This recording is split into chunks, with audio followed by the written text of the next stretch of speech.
perspective, especially in the context of the Israeli-Palestinian conflict, because demography is deeply embedded in this conflict. One of the main issues I will discuss is about the high level of fertility in Gaza, which is now approaching the world record. And also, if there is time, one word about internal migration. First, I would like to say that the demography of Gaza may be analyzed as a special fact separated from the Palestinian context. What might go into this direction? It is due to the fact first that Gaza history is a little bit different from the history of the other parts of Palestine since 1948. Gaza has been cleared of Israeli settlers in 2005, which is not the case of the West Bank and of East Jerusalem, as you know.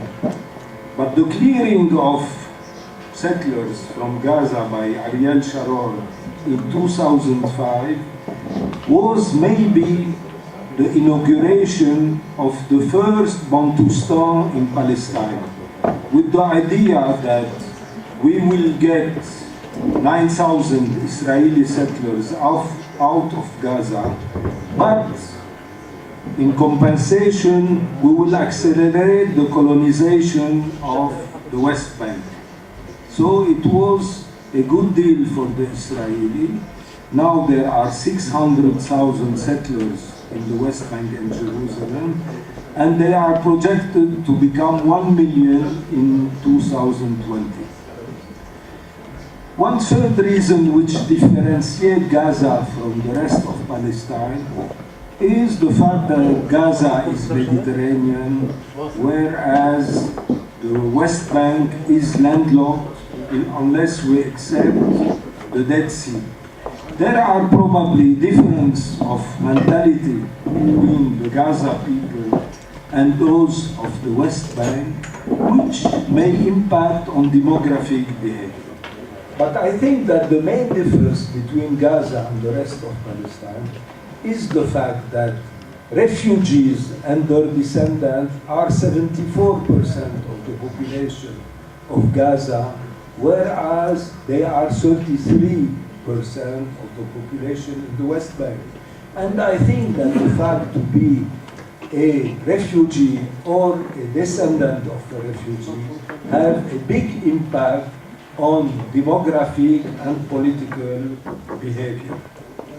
Now you know all that since 2006 there was a separation between Gaza and the West Bank, which has also a probable impact on the demographic development, and that this divide has probably accelerated during the 2014 war this summer.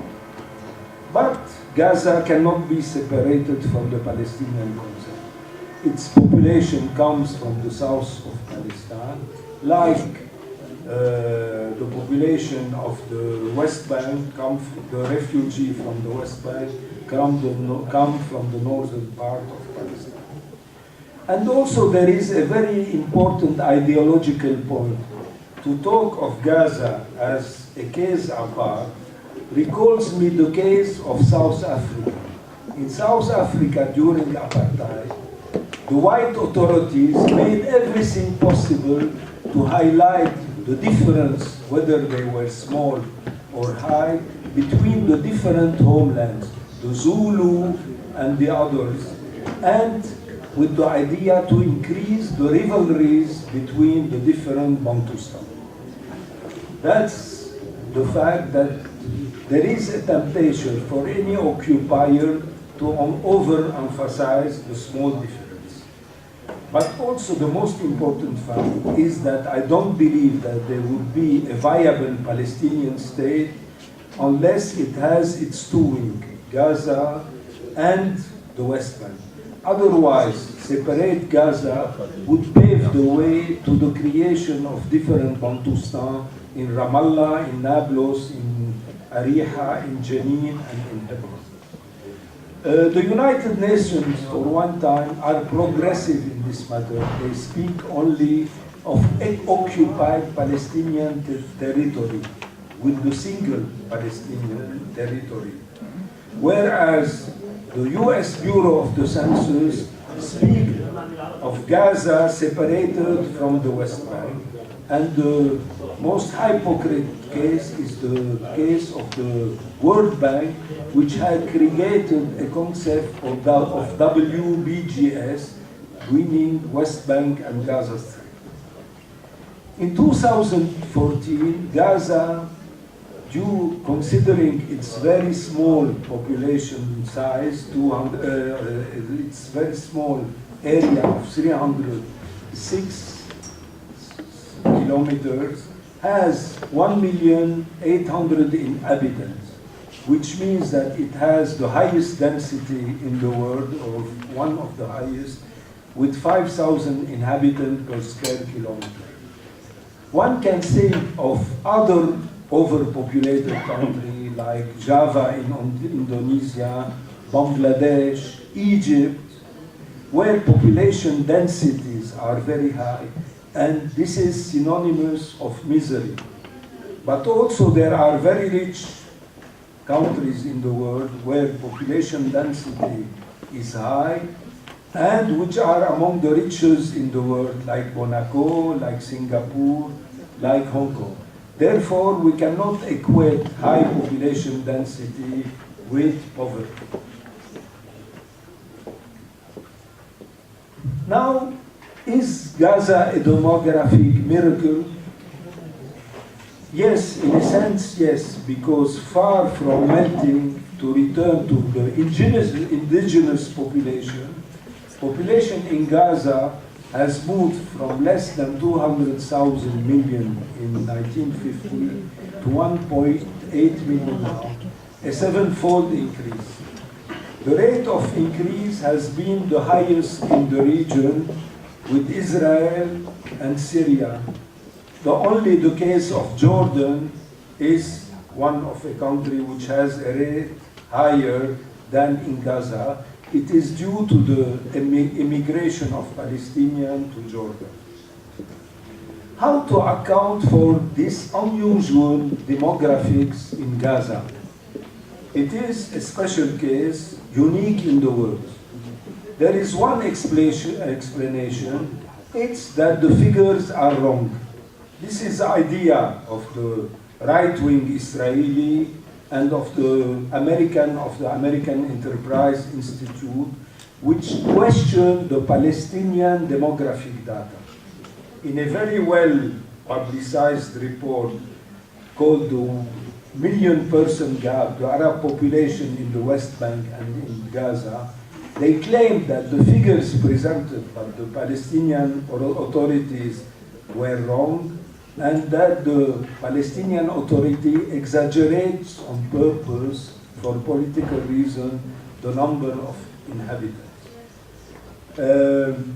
And it's true that now there is, in the right wing in Israel, a clear current of thinking, namely by former Ambassador Yoram Ettinger, which says that we don't have to fear the Palestinian demography because we are today winning the demographic battle, meaning that the Jews in Israel are now becoming more numerous and having higher rates of growth than the Palestinians. However, the Palestinian census of 2007, which was praised by some Israeli demographers as presenting the right figures, has now become the basis for the analysis of the population in Palestine and in Gaza. And what we can discover? We discover that everything is exceptional in Gaza. Gaza has a very high fertility rate, meaning that they have a lot of children per woman, in spite of the fact that Gaza has what is considered as the most important criteria of low fertility, high level of education among males and especially among females, and that the gap between men and women is lower in Gaza than in the West Bank. But in spite of this very good educational level, we find that fertility in Gaza is much higher than in the West Bank.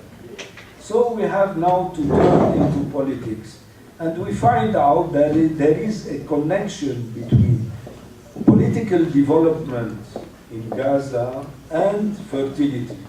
If we take this chart number 3, we find that during the first Intifada from 1987 to 1993, fertility has increased in Gaza, which is a quite astonishing fact because its level was already very high.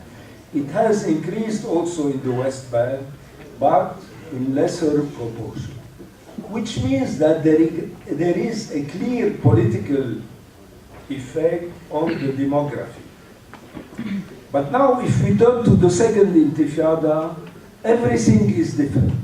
Since the second Intifada, things have changed a lot. The Jewish fertility in Israel, which was already high, has started to increase.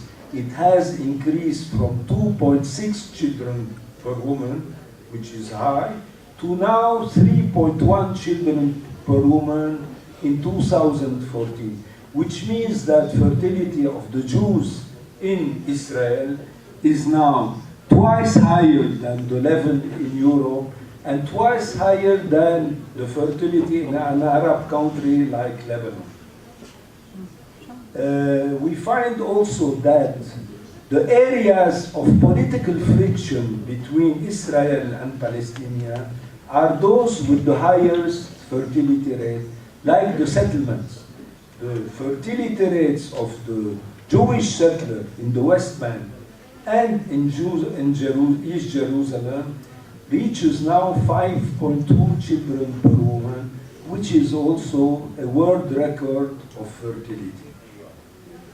Why? Because Jewish observants from West Jerusalem, living in a bad living condition, like in the area of Mea Shearim, moves to the settlements near Jerusalem and transfer their high fertility from West Jerusalem to East Jerusalem, which explains that now one of the highest fertility among the Jews is among the Jewish settler in Jerusalem. So now we have a situation where the fertility rate for the Jews in the settlement is comparable to the fertility rate of the Palestinians in Gaza and even higher. So everything is political, there is nothing neutral. Why people make children has to do with politics. And now this is how you see how fertility rate in Gaza has remained high until now in 2006, whereas in the West Bank has decreased a lot. Today, the fertility rate in Gaza, according to the last Palestinian survey, Mix 3 survey, which result has just been revealed, shows that fertility rate in Gaza is still very high, with 5.1 children per woman. And now I'd like to quote an Israeli movie, which I like very much, called Kadosh, where one of the characters state in this movie, which is an observant Jew, that children are the best weapon to fight our enemies. But here he was talking about the observant Jews compared to the secular Jews, and saying that the observant Jews will win the demographic war in Israel and would get rid of the secular Jews thanks to their high demographics. We can talk, or we can say also one word about mortality. Mortality, exceptionally, also Gaza has very bad living conditions, has a low mortality rate. Well, this is due to the high level of education. It is also due to the UNRWA and to the NGOs working in Gaza. But there is also a familialistic context in Gaza where children are so important that they are more protected than elsewhere. And this is the paradox, to find that in a poor, miserable condition setting, people protect very much their children, and therefore the infant and child mortality in Gaza, it's much lower than what we could expect in view of its GNP per capita. Gaza had been also an area of emigration. Emigration was high before the Oslo Accord, and many Gaza people have left to Saudi Arabia and to the Gulf area. And the second Intifada has inaugurated to a slim movement of emigration to the other parts, but nothing to compare with the West Bank, which was more heavily depleted by immigration. Now I would like to give a view of the future. After the 2008-2009 war against Gaza, the Israeli journalist Amir Haas, that all of you know, said, writing an article on Gaza, that all what concerns us about the Gaza people is the care for subsistence, electricity, water, sewage, and that you end up, meaning the people of Gaza, end up wondering why you brought children into this world. Now, if we take this as a view for the future, we would have thought that fertility now would have been much lower than what it was in 2008 before the war. But nothing happened like this. And as I told you, the recent data produced by PCBS showed that fertility rate had remained very high at a record world level. Now, what would happen to the population of Gaza according to the population projection? And here I have to say that very few words has been said about demographics during this conference. I think demographic is a very important component of geopolitics, and therefore we have to take into account what would be the likely evolution of the population in Gaza in the framework of Palestine, and what would be its possible implication. So I have made prognosis, population projection for Gaza according to three variants of fertility. My first assumption is that fertility would remain very high from today until 2048. I took for 2048 because it is the centenary of the creation of the Jewish state. I took also a more realistic assumption of fertility decreasing from 5.1 to 2.1, which is the level which is considered as enabling a population to reproduce itself. And I took also a low assumption going to the level of Lebanon now, which is 1.7 children per woman. The results is quite frightening, and I would like on purpose to say the population of Gaza could reach 6 million inhabitants if fertility remains at its present level, It means that we are going to move from 1.8 to 6 million. And if fertility decreases a lot, it will still go from 1.8 million to 4 million inhabitants, which is the lowest population possible in Gaza in a matter of 35 years' time. So this is the graph which shows how population of Gaza is going to evolve from 1.8 to 6 million as a maximum, or 4 million as an average or a minimum.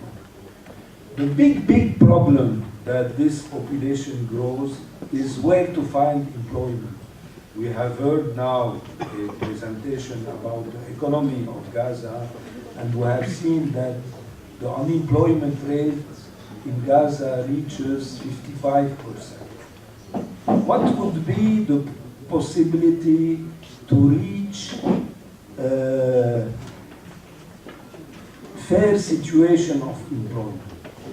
It seems that with the present demographics of Gaza, it's going to be a very hard matter. As you see in this graph, the number of people asking for a job is going to double in a matter of 30 years, from around 30,000 demanders of jobs now to 60 million in 2040, to 60,000 in 2048. And also there is a very dreadful problem. It is that when the pressure on the labor market is so high, women are deprived from jobs. The employment rate of females is very low in Gaza, and it is likely to decrease even more due to the scarcity of jobs. So I am a bit, and I'm provocative on purpose, because I would like to discuss this issue with you and with our friend in Gaza, that the population matter in Gaza is important. It would have a lot of economic and political implications. And one of the worst problems that is going to appear is the high unemployment of the youth and the high unemployment of females in particular. Thank you.